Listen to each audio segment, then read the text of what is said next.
house. So how was it? Do you have any good open house stories since you've been doing this for a while?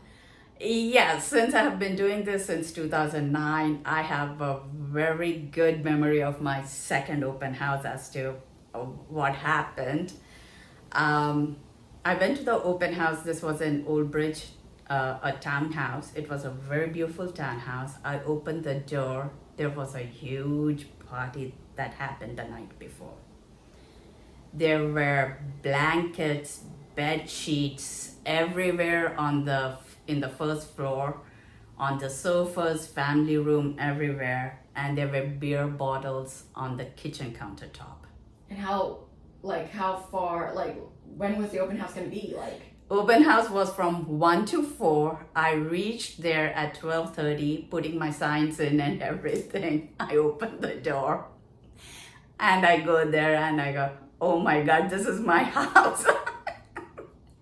And then I compose myself. I clean up everything. I put everything inside the closet, shove it inside the closet. I take all the beer bottles out, put it in the trash, put the trash inside the cabinet. And once the first floor was done, I go upstairs. And one of the bedroom, oh my God, the bed was all messed up. Okay, then I do the bed. And once I do the bed, a condom falls out. Oh my God. A condom falls out with an underwear. I just ran away from that house. I called the listing agent up. I'm not doing this open house. Cancel the open house. I'm not doing it. This is what I've experienced. I'm not doing it. And the agent canceled it.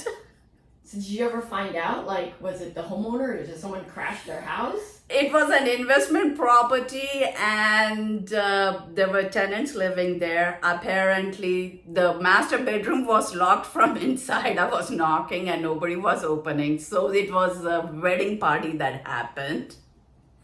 And this was all wedding gas. And nobody told the landlord, and landlord never knew anything about it, and the listing agent never knew about it. Oh, so they didn't even notify them that there's a new Nope, open house? nothing. Oh, wow. Nope. That's one for the books. Yes.